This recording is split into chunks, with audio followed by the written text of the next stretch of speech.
Are you the type of person that can't sleep with the lights off? You have to switch them on. Or do you flinch or get the jitters when you hear a loud noise or when someone shouts? Well, that's what we're going to be discussing on today's DKW show. We're going to be going into our past to find out why we do things in our future and see if they have a negative effect on us. So get ready, ladies. We're going to be digging for some roots and you're not going to want to miss this show. So get your cuppa. It's DKW.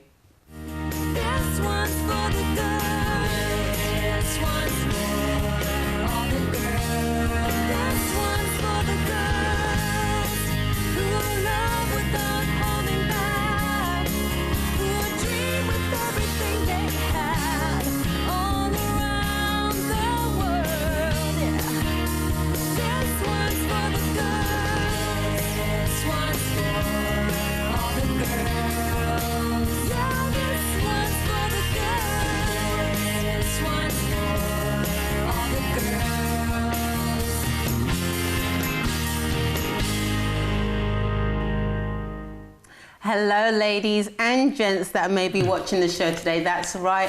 We're going to be uncovering some roots that we might have in our past that causes us to do things in our future and we don't understand why. So have you ever been wanting, if I could say, to change that particular habit or issue or qualm that you have and you don't know why you keep going back to it and doing it? Well, hopefully we'll be able to help you on today's show. And of course, I'm not by myself. I have my lovely co-presenters with me today in the studio. Not Jen. Sam and Shireen. How are you, lovely ladies? Very good. We're going to be talking roots today, so it's a bit of a deep issue. But before we go into that, we had a royal baby this week. Yay! Yeah, that's celebration time. I'm telling you. Yes. Finally, the baby's and a boy, out. and a boy at that. Yes, Would you imagine? So we're going to have another future king. He's going to be third in line. Third in line. line. Do you know what? I really am wondering what they're going to do for names. Like if he's going to have a long, eloquent name, or they're going to stick to the two-name I wonder thing. if they've decided yet. Indeed. Well, you know what? Before we even go into that, I want to talk about roots with this as well, because obviously our lovely bouncing baby boy is a baby right now, and hopefully, you know, he's going to grow up to have a wonderful future and so on. But there are things, as well. But there are things that happen to us along the way in life that causes us to have underlying issues, and they keep reoccurring, and we don't know why. And I'll give you an example.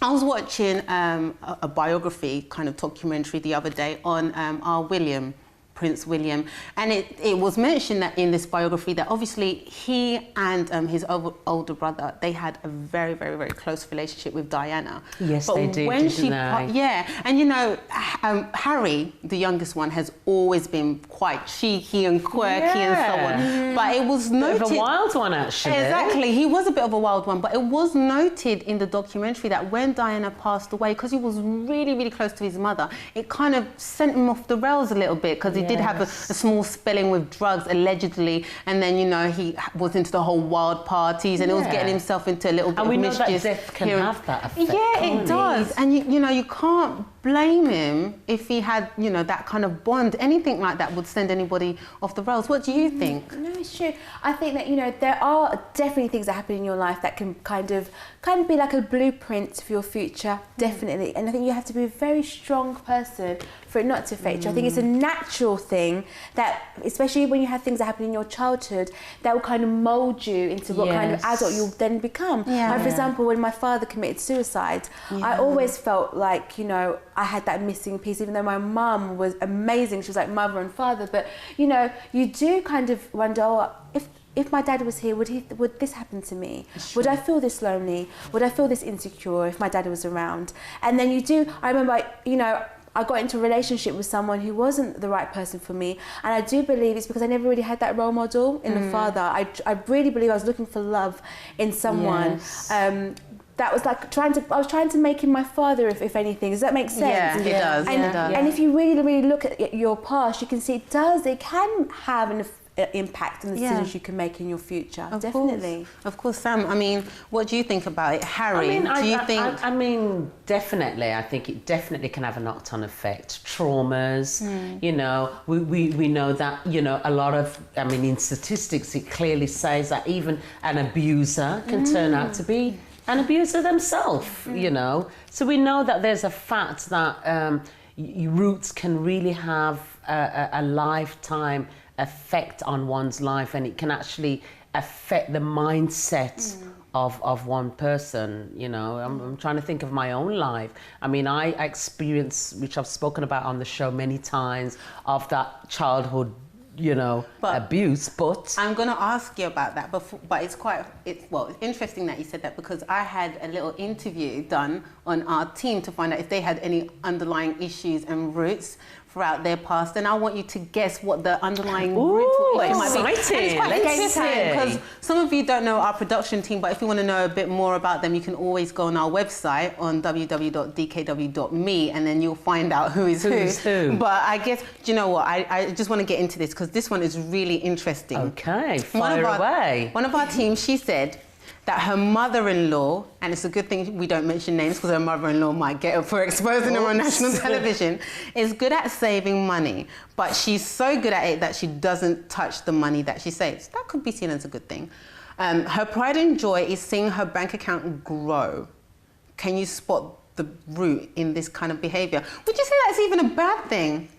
I don't think it's a bad thing, but probably, I don't know, I think it could have there must be a reason why. Maybe she was poor. Maybe when she was young, she never had anything. Yes. Yeah. And she never had money, and probably her family were quite, this is how I look on it, maybe her family was quite poor, never had much money, so now she's got it, she's saving, she probably never had savings to go and do things like what normal people do, so yeah, I guess she saves every penny. You know? I can understand it. No, it's a polite way of saying that she's quite tight-fisted. She doesn't want to spend her cash, but no, it's didn't want to say that, Jen. So I'm glad you said it. So then I'll say it out on live television. But it's true. I mean, with this one, you hit the nail on the head. It was because as she was growing up, she was financially restricted. From a very young age, she had to support her siblings, and as a result, she couldn't obviously spend money or have the things that she would have wanted to have. So now that she's grown up, every time she gets a penny, she feels like she has to save it away,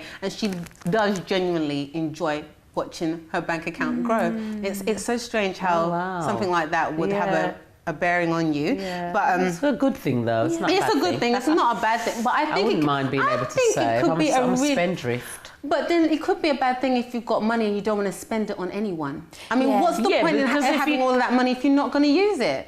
Yeah, I think there's got to be a balance with everything, isn't it? And I think anything that goes beyond or over the balance, it becomes, a bit too much. A bit too much. Well, I've got another one here. Another member of our team said, she has a very weird sense of humour. I think I even know this person. She loves to make fun of herself, however, and she can go on and on, making others laugh while she teases herself. Can you spot the root? Wow, wait. I know who she is. Do you know who it is? I know who she is. Oh, I can probably imagine her smiling. Very funny. Yeah, she's absolutely hilarious. Absolutely hilarious. I know who she makes us all laugh. I know who it is. Oh, bless her. But she teases herself. Now that actually potentially, well, she used to tease herself. That could be quite a serious one. It could be a serious one, and it could be because, you know, she could have been picked on when she was young, being bullied when she was young. She could have been, you know, always been told that negative things about herself when she was young. So, you know, but if it is the person, we absolutely love her. I can hear her in production screaming and giggling and laughing. But it's the person I'm thinking. It is true. She did say growing up she was teased a lot. She was teased quite regularly as she was growing up. So as a result, she felt the only way to defend herself was to tease herself first. So if she's teasing herself, no one can chip in because obviously they've got nothing else to say. She's saying it for you. Yeah, which is a clever defence, but also a very self-damaging one. Yes, can be. I'm going to discuss this further. Yeah, I'll have to have a chat with her later. We've got another interesting one as well. Finally, someone else on our team said that she always liked to date guys who were far older than her. Wow. But much older than her. She wouldn't be caught dead seen with anyone the same age as her. Can you spot the underlying root there? It could be because the young guys always hurt her. So she... Could be that, or maybe she just loves that father. Maybe her father died at a young age. I think so. I think it's a lack of a father figure. Yes. And that she's looking for that father in an older man. Yeah. That's what I think. I think she's had that lack of security in her life when she's growing up. So she feels like an older guy will make her feel safe, make her feel secure, and that's why she goes for the older guys instead. Well, you've got it right, Shireen. Hit the nail on the head, this Shireen. particular member of our team, she said she used to date older guys. Obviously, she's gotten over the trauma that she suffered from before because she didn't have that father figure around. So she never felt comfortable around younger men and felt like she always had to go for older men because she was looking for that father figure that she never had. So that's understandable, isn't it? Yeah. As you can see, it's really common that these roots, these underlying issues that we have growing up as a child all throughout life can affect us later on. Yeah, so and I want to see how brave you are, ladies, on the couch. Would you like to expose a root that you've perhaps had in Shireen, the past? can you go first? I would. Do you know what? On the show, we always like to talk about roots that we've had in the past. We do, don't and we, say, Jo? this is how I used to be and I'm perfect now, but I'm not. I'm going to say something that's happened recently to me. Yeah. Actually, when I went to a roots event recently, I discovered this because I was really thinking, I was listening to the message and, you know, it's similar to what we're talking about on the show, about looking deep into yourself and seeing what is that thing about yourself that you do all the time and you say you're going to change, but yet you never change, because I'm queen of that. I've got many things, there are about 3 or 4 things that I say, I'm going to change it. I know this is about me and I'm going to change it. And I never change it. And then one of the things was saying no. And I was really wondering, why is it that, although I've got better throughout the years, that people who know me know that, you know, nowadays, I couldn't imagine that. The Shireen of like 5 years ago. I used to think Shireen was a people pleaser. That she never likes to hurt people. But because you've changed so well, I think you've made quite I've made good progress. But I still believe that, because there are times that I can say no. I know I could. You know, inside of you, you know, but I still struggle with it. I was like, I do want to please. Yeah, it's like you just want to still please. I still want to please a person, and I genuinely, Sam, I genuinely want to do the thing when I'm being asked. I'm that kind of person. I think, oh no, I can do it. I can do it. But anyway, I was thinking, why am I like that though? Why have I struggled with this for so long? You know, and then I was thinking about my childhood and really, really thinking, and you know what? My mum, when I was growing up, I don't know if I've ever said this to you, my mum used to call me useless all the time. No. Wow. Yes. I was actually called the blob. And I was called useless, inutile, or there was another, because my family, they speak broken French, and inutile, or that is basically what they'd call me all the time, useless, like you're just useless. So that's what I would grow up hearing all the time. So it's like you had to prove a point. And I just always believed I was useless, but as I got older, it's like by saying yes all the time to people, it's like I'm trying to prove to people that I am, and to myself that I am useful. So I was thinking about that. I was thinking, oh my gosh, maybe is that the reason why I'm like that? And the more I was thinking, oh my gosh, if I allowed this negative word to really groom me in such a way, look how deep it is. I started to hate that, and I thought, you know what, that is going to make me. You know, because of that, I don't want that negative thing to be what molds me. I'm going to say no more often for myself. Yeah. And I've been putting that more into practice, and people that know me have been seeing it. So this is a recent thing I wanted to share, because it was, you know, I was really, you have to really dig deep about yourself and think, why is it something that you just don't change? Why don't you just say no? Why don't you just wake up tomorrow and just say no? That's the thing. And you know what? Had you have not did that kind of introspection, that kind of reflection, you would have not pinpointed it to that. No, I was like, oh my gosh, maybe it's because of that. That's the reason. Gosh, I mean, Sam, do you have one? Because that's for me is a shocker there. Yeah, it is a shocker. Wow. I mean, I've got so many little ones and big ones and square-shaped ones, triangle ones, and all sorts I can think of. But one that I was thinking about was my relationship with women. Really? Yeah, and that is one for me, because it is something that I struggled for a long time to overcome, and it's only in my adult recent age that I've been able to build up relationships with I've had like close friendship, but they're like close family members as friends. So you're just used to them, like you've got your sister, you've got your cousin, and they're close to you anyway. So you've gone with them. Always hang around with the boys, basically. So I've always been close to boys, right, and not girls. And I've always had this thing with that girls were bitchy and girls were very jealous and I never got on with girls. So I always thought that girls always misjudged me. Right. And this is from a young age. I always thought that girls misjudged me. And I used to see, like, for example, girls being very, very, not so much for me because no one wouldn't dare come and say something because I'd probably knock their block off when I was younger. But I used to see, like, even like friends who were bullied by other girls who were very, very, very, very, very cruel.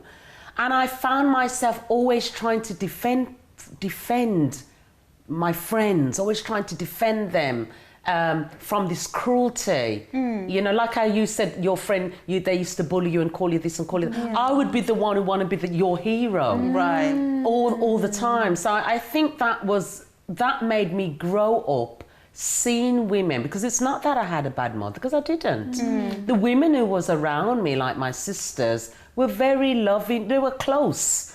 So I said, well, where did this come from? It had to have come from somewhere. Why is it I found I was so negative towards women? I would not allow myself to get close to women, and I would isolate myself from them because I thought that they were bitchy. I remember when I first met you, that's how I felt. I was so afraid of you because it was like you were so very standoffish. Yeah, well, I was standoffish. Very standoffish. And I thought, well, you know, don't go, hello, don't even go there. You know, and I built up relationship with more men. And I had men friends who I was very, very close with for many, many years. And it wasn't until I became an adulthood and I began to really look into myself and go to my roots of why I was isolating women, and I was able to, you know, overcome that. I was able to open myself to other women. Now I have a number of well, you've got loads I've of got you. I've got so many women friends now, which is unbelievable. And you know what? It's amazing how you've, like I said, being able to look introspectively, getting tongue tied, and see that, because I would have never thought. I would have always, because you're quite flamboyant, you're quite girly, you've got loads of female friends. I would have never thought that. Yeah. But you see how important roots are, and that's why after the break we're going to be having a special guest come on the show to talk about some of the experiences that she had, how she dealt with them, and how she overcame. So, ladies, stay tuned. You don't want to miss this one. We'll be back shortly.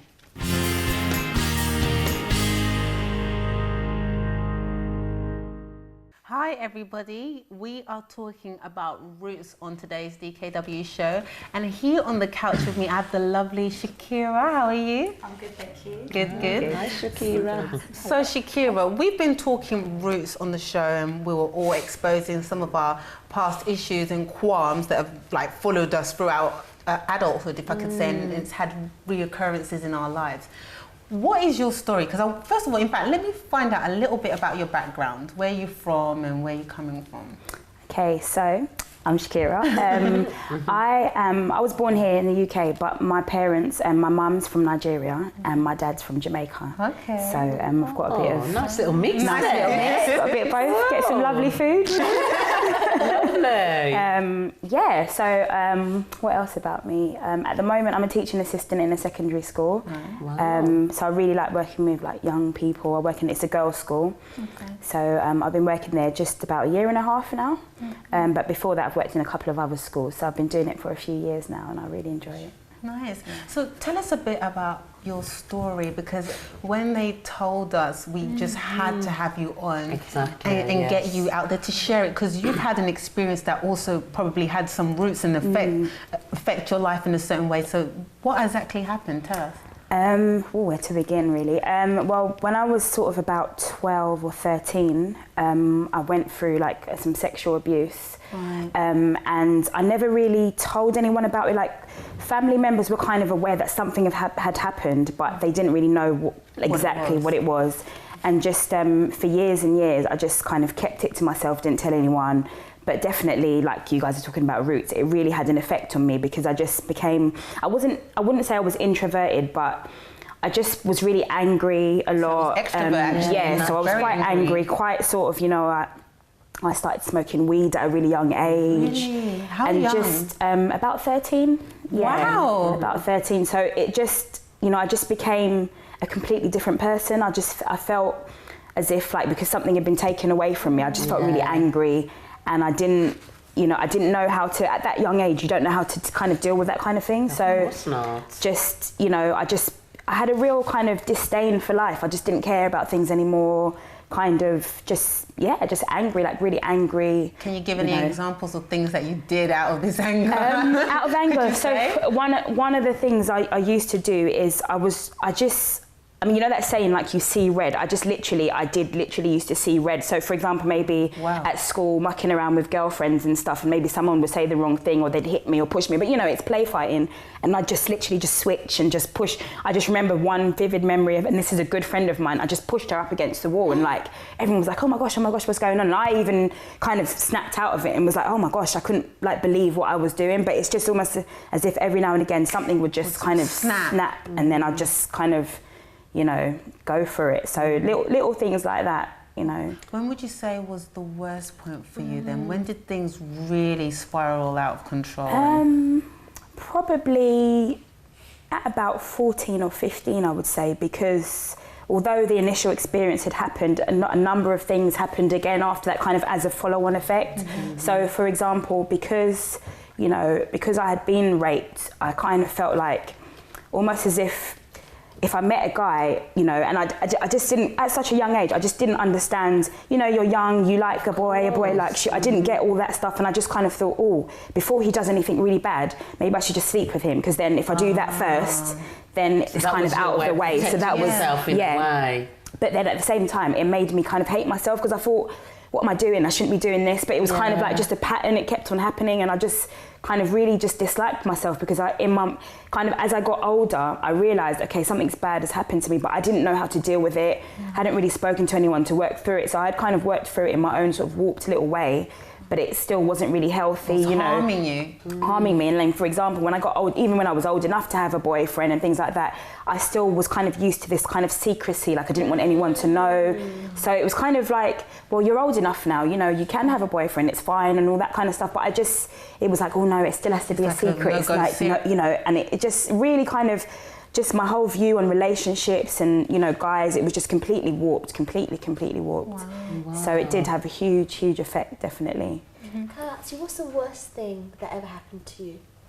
I would say the worst thing that ever happened was definitely being raped. I was strangled, and worse than that. It was just, and I mean, it's still kind of quite difficult to talk about, because it happened on 2 different occasions, 2 different people, but they knew each other, and that was both at a young age. Wow. And so I just kind of felt like, how could somebody do that? Like, I just didn't understand, because previous to this, I had no experience of anything sexual, just young, naive, you like a boy, you like a boy, but nothing kind of, so this kind of just opened my eyes in completely the wrong way, and, it just really kind of coloured my view on things, and how, just loving relationships and stuff like that. I kind of had really angry sort of views, even like, I even used to say silly things like, well, when I get older, I don't mind having babies, but I don't want the man to be around. If I just want the kids, but I don't want them. In some way traumatized. Yeah, definitely, traumatized. Definitely.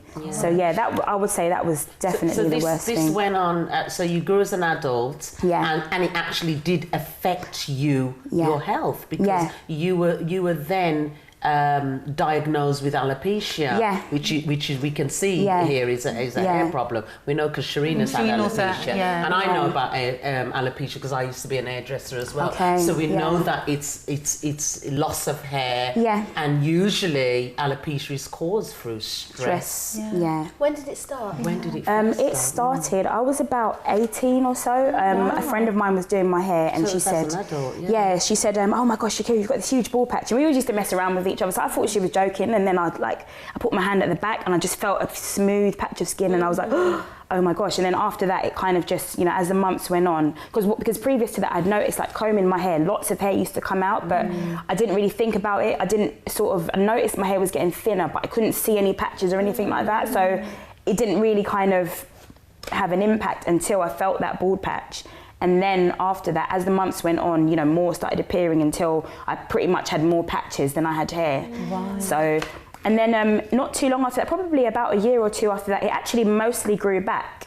but then again, just like that, it kind of all just started falling out again. And yeah, just since then, it's just been like that ever since, really. So did the doctors actually did they actually diagnose it as stress? Or yeah, because I had when I first sort of started noticing it, I went to the doctors and I had some blood tests done, just like little things to kind of, you know, they ask you about your lifestyle and stuff like that, and I had some blood tests done to see if it was, you know, a thyroid issue or anything like that, and there was nothing that kind of stuck out.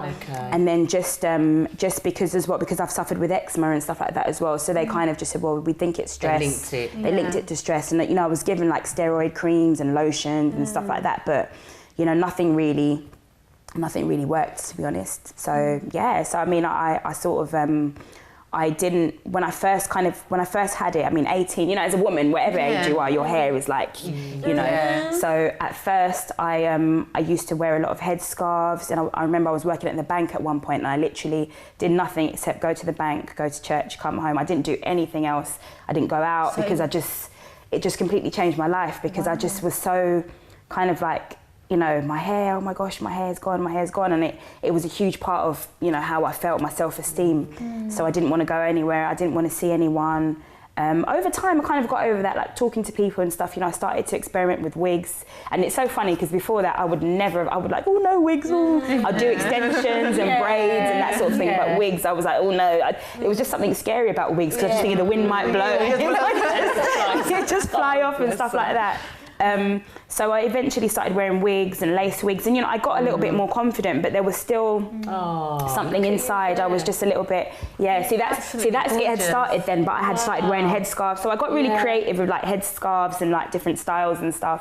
But you know, deep down, I still kind of felt like, well, you know, if I take my headscarf off, I never felt fully comfortable, because I always felt like I've always got to have something. I wanted to be myself, and then. Like over some years, like it was only because it's only recently I decided to kind of come out and be bald, outside. And when I did kind of come outside with no headscarves or anything like that, I was completely bald, and it was crazy. Like, you know, it was really nerve-wracking, but once I'd done it, I felt so free. Like I just felt like a huge.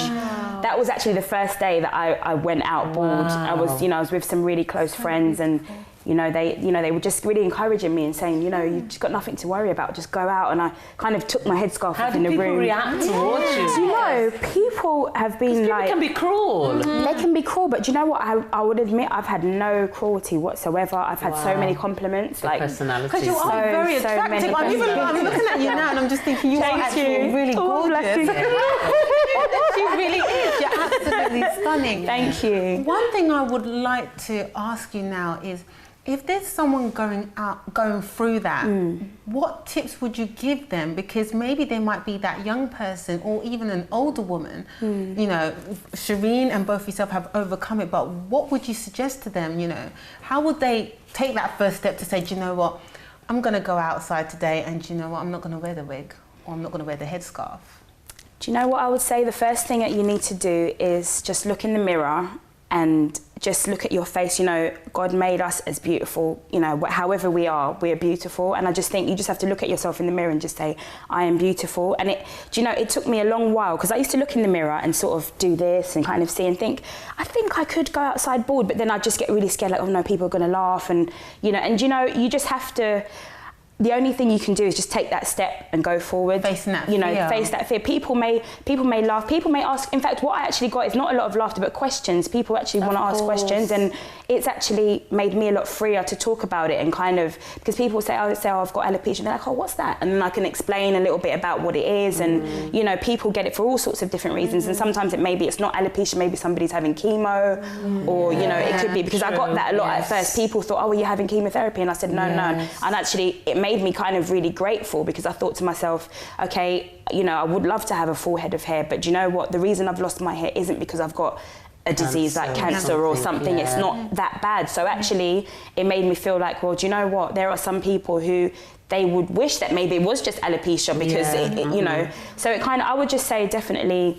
Just look in the mirror and just see yourself for what, you know, just see your face, it's open, you just have to take that step, I think. So it's even clear that the roots of this experience now that you're dealing with now is because of that rape that you experienced at a young age.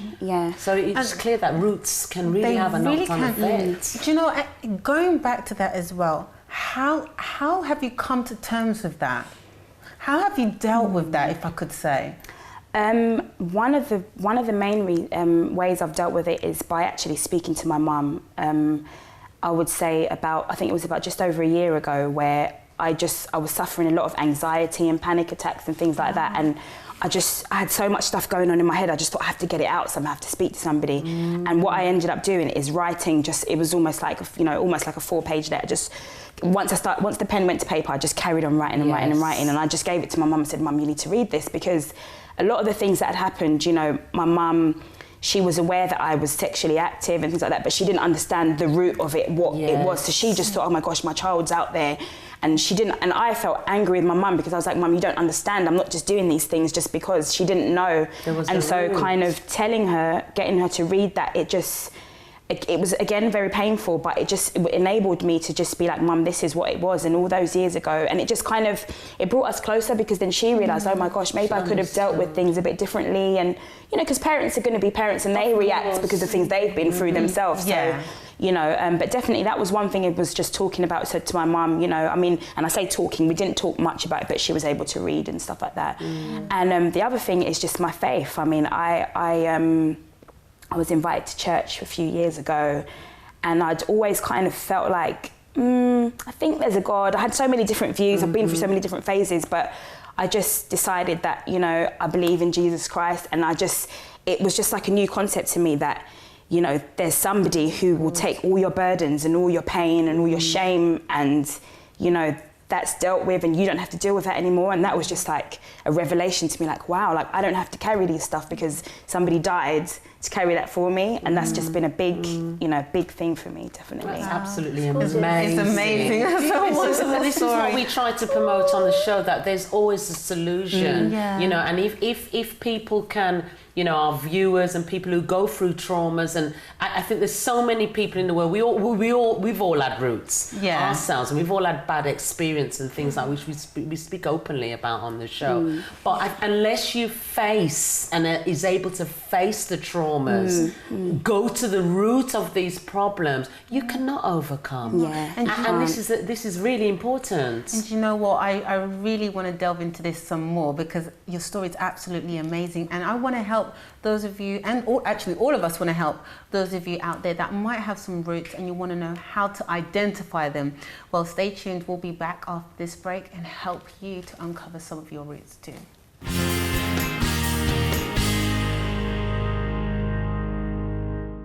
Hi everyone, we're back. We're talking about roots today, and we're digging into our past to find out why we do those terrible things, or those awful things are happening to us again in our future.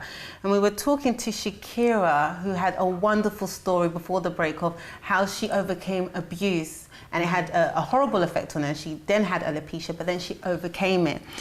But there might be some people out there, Shakira, and ladies as well in the studio, that are trying to uncover these roots, or they're thinking, oh, I keep doing that and I don't know where that's coming from or why I keep doing that. How do they identify these roots then? I think it's one of those cases that when a person, no matter how they try to, overcome a situation, but like the situation just keeps reoccurring, I think that is a sign that, they may not have dealt with the problem. They may have only dealt with just the surface of the problem, and they haven't gone to the roots. So I think this is a sign where you can identify where you really need to go to the roots to overcome this situation, not just to keep going on. You're trying, like what Shakira was saying, for a time she had the problem, and she had panic attacks, depressions, and although she was still trying to get on with her life up until she was 18, and she still tried to go on, but she hadn't dealt with the roots. And until she dealt with the roots, because things kept reoccurring, didn't they? And until she dealt with the roots, she put the surface aside and went deep. And when she faced deep, she spoke with her mother, she went deep, she was able to be open about, then confidence she was able to overcome. So I think that's a main part, main sign. Following on with what you're saying, Sam, I think as well, you know, especially with women, you know, when a certain topic comes up and you're all touchy about it. Yes. You're sensitive. You're sensitive. Very sensitive. You put up your defences quickly. It's like you don't want to deal with it. It's like you want to pretend that it's not happening. You want to patch it over, cover up. Like you were saying, like with guys, you think, I'll sit with them first quickly. Because it's like you didn't want to confront that situation head on. Like, you know what, if we're going to get intimate, this is really what's happened to me. And but let me just sit with them quickly and get that out of the way. And that's your way. That's your defence mechanism. And whenever you're touchy about a subject, no, there's a root there. That's right. So then my question now is how do they deal with it? How do you deal with a root? How do you tackle it head on? Because maybe there might be a person who actually knows that they have a root. They know that they have an underlying problem, but it's like, I can't deal with it. How do they tackle it? I think the case with many people with roots, they deny the fact. They hide it. It's hidden. Sometimes it's hidden deep. Let's use myself for example. That abuse that I experienced at that young age, we're 5'7", but what did I do? I hid it. I didn't expose it to anybody. It was hidden. And I hid it for all those years till I became an adult. Didn't speak about it. So it was never dealt with. So although I had various issues as from a young woman to an adult, that I dealt with only on the surface, the root was never dealt with.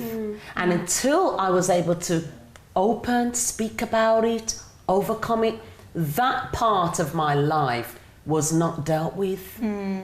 I think you've got to do because when I was so zoned into the story. You didn't even make me cry on national TV. But you know, you've really got to do what she did. You know, what do you do with roots? You go deep and you unearth them. You've got to pull them out.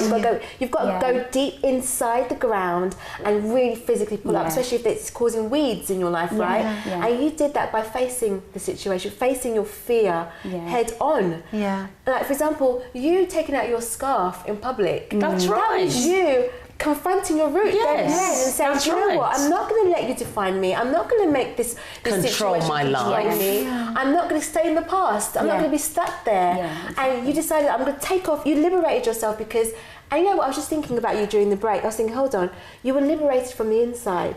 That's why you felt the confidence to be liberated from the outside. It's a very good point, Because you liberated yourself, first of all, by getting over that issue from the past with the rape, speaking to your mum.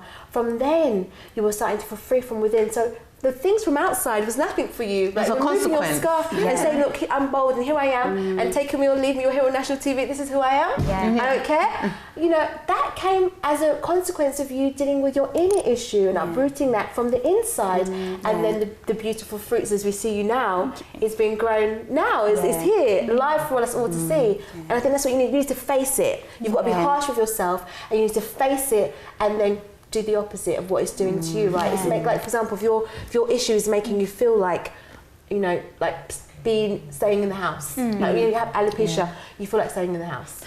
You feel like not going outside. You've got to do the opposite. But you know what? I want to ask something on that, because what happens as well, because I'm just thinking, I know the answer to this, but I went through a situation where I had a root, but I was so used to having that root there that I clung onto that root, if that makes sense. It was kind of like my defense mechanism. It was like my comfort. What happens when a person, I know I'm flipping this on the other side and going backwards, but what happens when they have a root but they cling onto it? It's like that woman, for example, that goes into those kind of relationships. She knows that those guys are no good, but she clings onto it because perhaps she's so used to being the victim that she feels like she has to go into a scenario where she'll be able to play out that victim. What do you do if you've got bad roots and you've identified them, but you're so used to them you can't let go? I feel like at some point you've just got to get to that point. And I think everyone will reach that point where they just say enough is enough. Like even if you, because you know people do cling on to things that are kind of bad for them out of comfort, out of fear of stepping out into something new. But you just kind of have to get to that point where you say enough is enough, and kind of be a little bit realistic and know this is probably going to be painful for me because it is going to take a period of adjustment, you know, stuff like that. But you've got to say enough is enough. And I think for me, for example, that was you know my kind of turning point, because I felt like I've been depressed for so long, I've been down for so long, I'm sick and tired of it, and I realised that this needs to change, and the only way I can think of to change, I have to talk to somebody. And sometimes that's what it is. Maybe if it means talking to somebody that you know, maybe even if you go to your GP maybe and you need to speak to a counsellor or something, but you have to kind of just get to that point where you just say enough is enough. And that's kind of how I felt like it's been years now. I've been hiding so many things, and you know I'm feeling this, all these different, and it's just because it's almost like you kind of can cope for a little while, and then it gets to a point where when you've bottled up so many things, at some point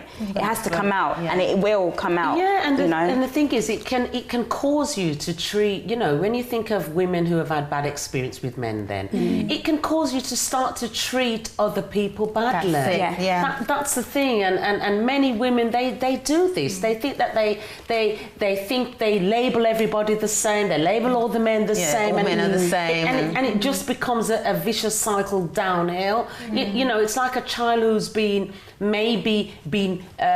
know, parents want to live their dream, you know, through their children. True, you know, things like that, and they put that peer pressure on the child because they want the child to be how they want, what their dreams are, and that child is traumatized. So all these roots that people face, you know, this is where you have to break loose. It's almost like something that you have to break loose these chains that is holding on to you, and unless you cut them. Because you're going to be stagnant. You're going to be stuck for the rest of your life. That's right. I mean, what happened to you in the past. But it's like in your mind, it's happening to you every single day because you keep holding on to the feelings, holding on to how it made you feel. You're stuck. But then every day in life keeps moving on. People are moving on. You know, in life we say that you're growing. You know, you're getting older. That's a sign to us that we must move on. Or else we're never going to be able to have newer experiences and see good opportunities in life because you're just so holding on. You can't even see a good thing in front of you because all you can think about is that thing that happened to you in the past. And so I think you have to hate it. I love the way you said that you had enough. I think if you don't hate it, if you don't hate what it's doing to you, what your root is doing to you, you can't change it, you can't pluck it out. And if you're determined to say, do you know what, that was the past, let me leave it behind me because it's gone. It's gone. Today is a new opportunity. Every day, if we go to bed and we wake up, it's like you were saying, your faith, your God is giving you an opportunity to start again and be better than the day before. So why don't we just use it? And go out and leave it behind. And you know, it's interesting you saying that, because when you have that confidence now, it's like you liberate others. You do. Now through your story, you've been able to liberate others through Miss Sam, your story, and also Shireen. You've been able to liberate others, and it's just amazing. I want to thank you for coming on the show to share your story. And just to conclude today, if you're sat there and perhaps you've identified some roots and you're thinking, how can I overcome this? Remember, what happened was in your past. You don't have to let it define who you're going to be today, like Shireen was saying. You have the choice, you have the option to change that situation. You don't have to stay where you are. Maybe you keep rewriting the pages of the past over again, but this is now a new opportunity to change your story. And if you do want to change your story, you're more than welcome to contact us. If you need a helping hand, you need a friend to help you through this situation. Maybe you feel lonely, like you've got absolutely no one to talk to. We'll be more than happy to be that friend that will stretch out their hand to help you. You can always send your email through to comments@dkw.me, and any one of us ladies on the couch will be more than happy to help you through. So that's basically it today. We've had a wonderful show. Shakira, thank you so much for coming on the show today and sharing your story. Sam and Shireen, it's been a pleasure having you on today's DKW show. Ladies, have a fab Sunday, and remember, you are very special, and I'll look forward to seeing you again next week Sunday at 4 p.m. Take care. Bye.